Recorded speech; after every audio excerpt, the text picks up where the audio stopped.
I just want to say a big thanks to start out to the She Media and also to Caitlin and Jen, wherever you guys are. Just amazing team, so well organized. And also to Steph from BVE as well in the audience, thank you. And thank you guys all for showing up. And I want to start just with a question, actually, to all of you. How many of you in the room have had a good relationship of any kind? Business, romantic, family, partnership? Raise your hands if you've had a good relationship. Okay. Now, how many of you have had a bad relationship of any kind? Friends, family? Fantastic, you're all normal. Partnering is something that is fundamental to who we are, and it's hard to do, but we never really learn how to do it. And it's also, I'm so excited to be speaking on this platform because it's also so critical to living a long, healthy life. And yet, we actually push people in the other direction. And what I want to talk about a little bit today is I became really passionate and went out and for the last 18 years interviewed partnerships that had longevity and made a bigger difference in the world. So we interviewed all these successful people, collaborators, company leaders, and the reason they were successful, it wasn't because of their experience or their breadth of connections. The single most important factor was their ability to partner and collaborate. And one of the things we did out of all this exploration for the last 18 years is came up with this blueprint on helping people build these deep connections again in their lives, because we've lost that ability to connect. So I want to talk about that in a little bit. But first, I just want to take a little bit of a step back on why this is so important in all of our lives right now, and why we are in this place and so disconnected. Because almost from the time we are born, we are pushed to think about individual success. We're pushed into hyper-individualism, when really what makes us successful is being hyper-connected. And I know for me personally, that started as young as kindergarten. And thanks for that.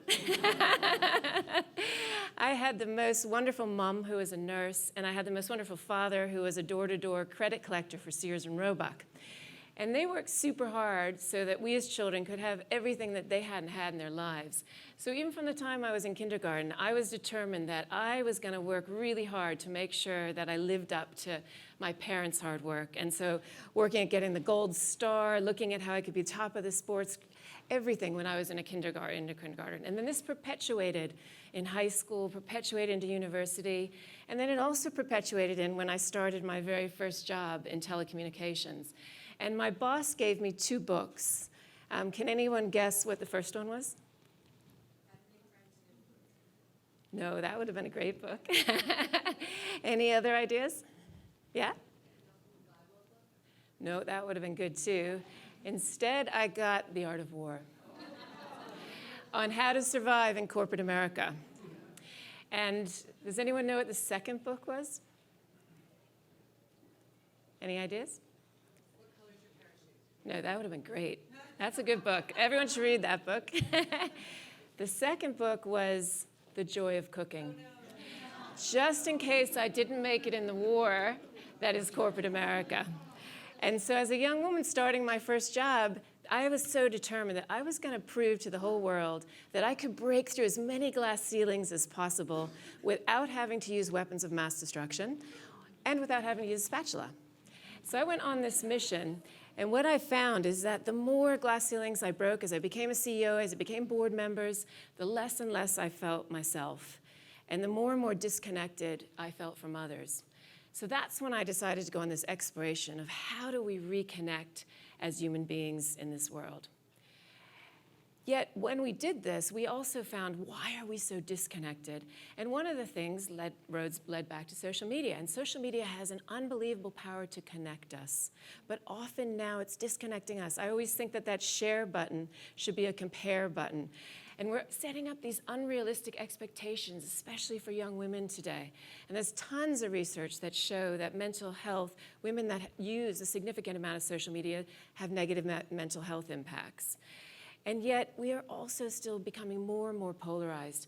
One of the scariest statistics I heard in 2023 was from the Edelman Trust Barometer, and they interviewed about 28,000 people in 33 countries, and they asked the question, if someone was in need and they had differing views than you, would you help them?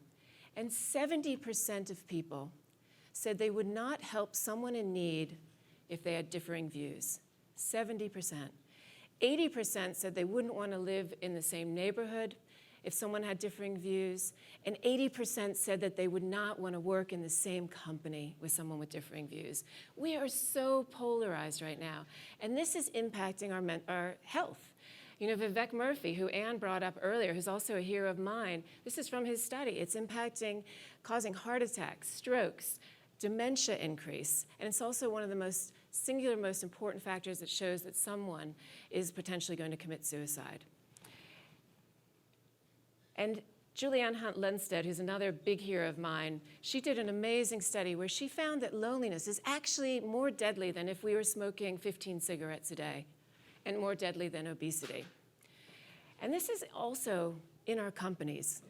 You know, Gallup did a study last year, and only 23% of people are engaged in their work. So 77% of all people come into work every day either disengaged or actively disengaged. This is a catastrophe, you know, for all of us, having to go into work without that purpose, without that meaning in our lives. And it was really interesting because when they dug into this study to find out how do they get people to engage, guess what the single most important factor was that increased engagement by 7 times? Any ideas? Friendship. If you had a best friend at work, well done. If you had a best friend at work, you were 7 times more likely to engage in the workplace. And we need to build these cultures and these companies that put friendship at the center. But it has to all start with each one of us. So I'd love just to ask you, and I know this is a bit risky because it's late in the day, but I'd love to ask you just to shut your eyes for a second. And I want you to think of the beautiful Mr. Rogers quote, "Who has loved you into being? Who has helped you become your very best self? Who has loved you into being?" Okay, and I want you to come back into the room, and I just want you to turn to someone next to you just to share what just came up.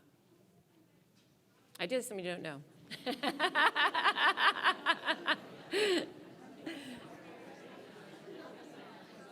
Okay, I want you to come back into the room, but I want you to carry on this conversation later on today, and I'd love you to do one thing, because we as human beings, we often mistakenly think that we make ourselves, when in reality, it's the people we surround ourselves with who make us who we are in this world. And the amazing founder of Innocent Drinks, Richard Reed, had a beautiful quote where he said, "We are nothing more than the summation of our relationships. Yet we very rarely give gratitude to those people who make us who we are." So I'd love, before the end of the day, whoever came up in your mind, just send them a text, write them a letter, send them a voicemail, just to say thank you to them. And we have been studying relationships for the last 18 years, and one of my favorite studies is the Harvard Grant study. And they interviewed over 600 men over an 85-year period, so this study is still going on. And they wanted to see what made a long, healthy, lasting life. And they thought in the beginning it would be what we ate, how much we exercised, and of course those things are really important.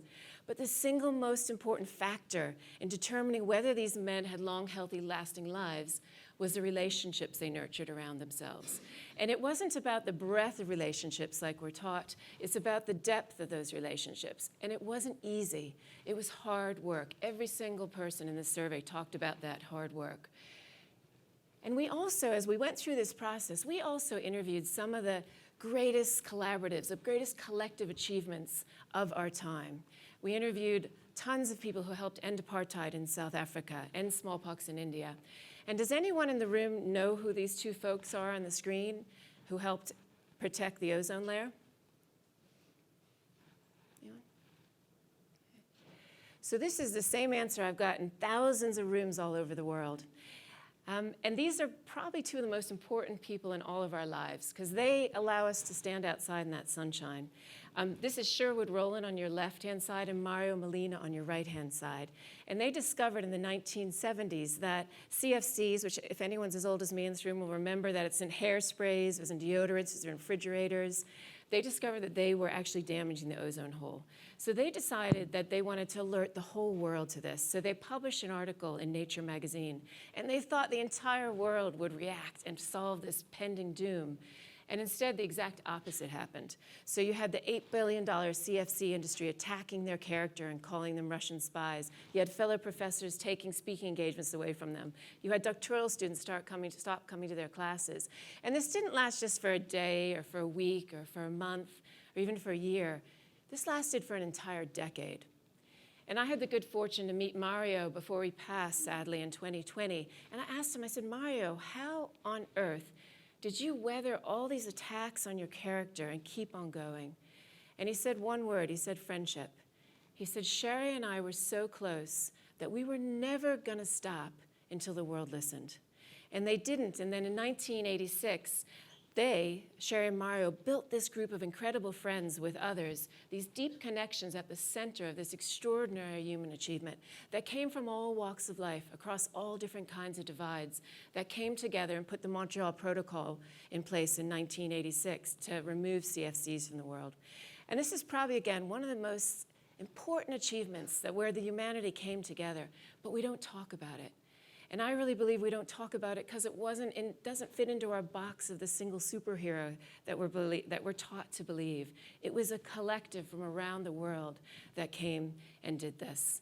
Extraordinary achievement. And they also, again, if any of you are as old as me, they saved us from these hairdos. There's our high school picture in our book. And I had the good fortune about 20 years ago to help incubate a group called the Elders. It's a group of global leaders that came together. It was started by Nelson Mandela and by his wife, Graça, to really look on how they could work on behalf of humanity for peace and human rights with no other agenda. So they're all people that were at that point in their career. And I was fascinated by this group when we brought them together, and I was fascinated with how they became who they were in the world.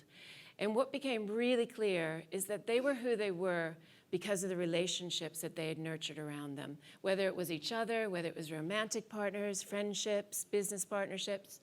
And so I became obsessed with two questions. One was, how do we all build these deep connections in our own lives? And then the second question is, how do you take those deep connections and ladder them up into big, large-scale collaborations in your community? It doesn't have to be world-changing, whatever that may be to drive change in this world. And so we went out and interviewed these 65-plus partnerships, again, all types, friends, family, romantic, business leaders, to find out what made them successful. And rather than me just talking about it, I want to bring their voices in the room because this is their wisdom, not mine. So if we can actually just run the video. Thank you, guys.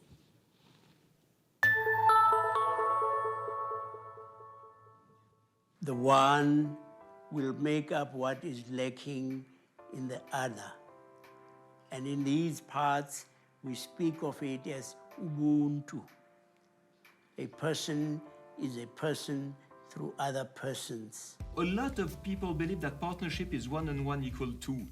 It's wrong. 1 and 1 equal 2, you have no added value. 1 + 1 = 3 is when the relationship is perfect. The goal is not to be better than the other and make a competition. The goal is to be better than what we were before. It's been a lot more fun doing it with somebody else. Everything in life is a lot more fun if you share it. During the growth of Ben & Jerry's, I would walk around the company and say, oh, this is wrong, that sucks, don't do that.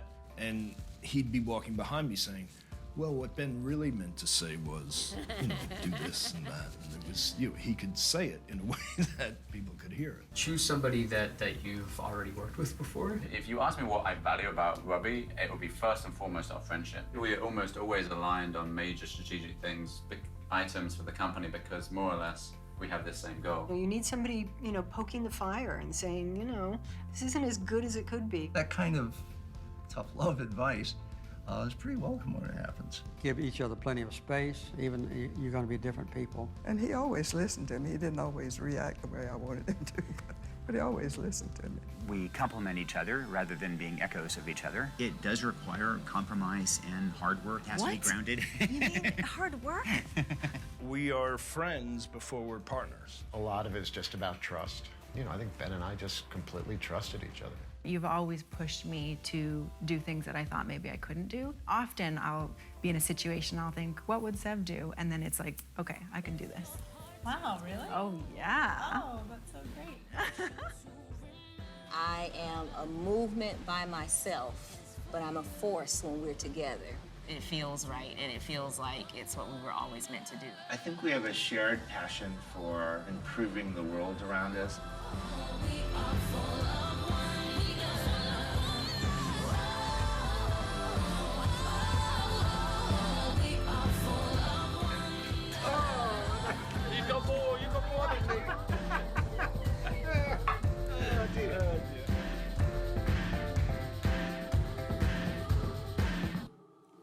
And you can see we had a ton of fun in all of those interviews. And what came out of that, as I mentioned, is we transcoded thousands of pages of interviews, and these 6 degrees of connection came out. And I won't go through all of them now because we don't have time, but just to give you a flavor for this, all of them had that something bigger at the top. So Ben & Jerry's weren't just building an ice cream company, they were gonna build a company that was gonna change the world. And when I asked them how they made it happen, they just giggled and laughed, and they said, we were all in. We 100% had each other's backs. And then all of them had this amazing, what we call the ecosystem of virtues, with trust and respect and united belief as the top 3. And then 2 things that surprised us. One was what we call magnetic moments, where these rituals, these traditions, these daily practices that all these partnerships had. And one that I love from Airbnb that I stole and worked with my team on, they called elephants, dead fish, and vomit.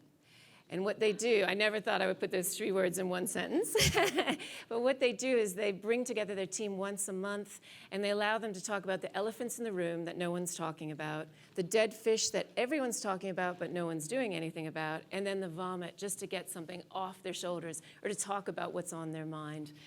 And then there was these beautiful, none of them were void of friction. They all had a ton of friction, but they learned the tools to turn the friction into what they called the sparkles. So they learned to disagree without being disagreeable. And there's, again, a ton of tools. On the Plus Wonder website, you can see all of that. And then the trick is laddering them up to how we do these collectives of connections. But just to close, I just wanted to share 2 last stories and just go back to my wonderful parents. And there's a picture of them. And my dad, when he was in his 90s, went through a really rough end of life and was in and out of ICU all the time. And I remember I was lucky one time to be by his bedside when he came back awake from the coma.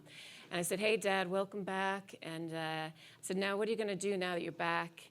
And he just looked at me with this big smile like he was a 19-year-old. And he said, I'm going to spend the next 100 years helping people. And remembering he was in his mid-90s at this stage. And so we got in this beautiful conversation about how he always felt torn because he felt he had to provide for us, for his family, and work really hard to give us what he had not had. And he said he felt like he didn't do enough in the community. And it just made me smile because I remembered a few months before we found this big, brown, beautiful leather book with my dad's name handwritten embossed in gold on the front, Robert Oelwang. And when you opened it up, this was the first page. He was a store manager by this time in Sears and Roebuck, and it talks about how a retail store is just bricks and mortars until human beings breathe life into them. And then it talks about my dad as their guide, not their boss. And then when you turn page after page, it's things like, thanks, Bob, for when I stole from the store, giving me a second chance. Thanks, Bob, for when I had a drug issue, for giving me another chance and helping me through it. Thanks, Bob, for letting me date, later marry my wife. Now we have 5 kids. And my favorite one was, thanks, Bob, for never forgetting single moms on Mother's Day and always giving a plant to all of us. And I share that story because I think sometimes we think purpose is this massive thing that sits up here. And my dad's purpose was really to bring joy into every person's life that he met. And you know, for the Virgin Group, one of the people directors called it 1,000,000 magic moments. So just to close, I'm going to leave you with this question around who and what will you love into being when you leave this room, but also just share one last story where that group that I talked about before with the elders, we were in Johannesburg with them, and we weren't to know it at that time, but it was the last time that the elders were going to have a lunch and be together with Nelson Mandela. And so there was this table at the lunch that was just filled with laughter and love, but also tears about where we were in the world. And at the very end of the lunch, Mandela, who was in his 90s then, stood up, and probably still the most graceful, elegant human being I've ever met in my life. And he slipped his left hand into his wife Graça's, and they just quietly turned to walk out the room. And then he turned back, and he looked at this table of friends like Archbishop Tutu, Kofi Annan, President Carter, and he just smiled at them. And his face lit up the entire room. And it was almost as if he was looking back on that table before he left for the last time to say, we've got this. We've got this. You've now got this. You've got this. And then he quietly left the room. So I share that story because I think one of the reasons why we need to build these deep connections in our life is to create these circles, these deep connections that help us get that. So leaving this room, thinking about who is your circle of We've Got This. So a huge thank you guys for listening, and again, a huge thanks to She Media.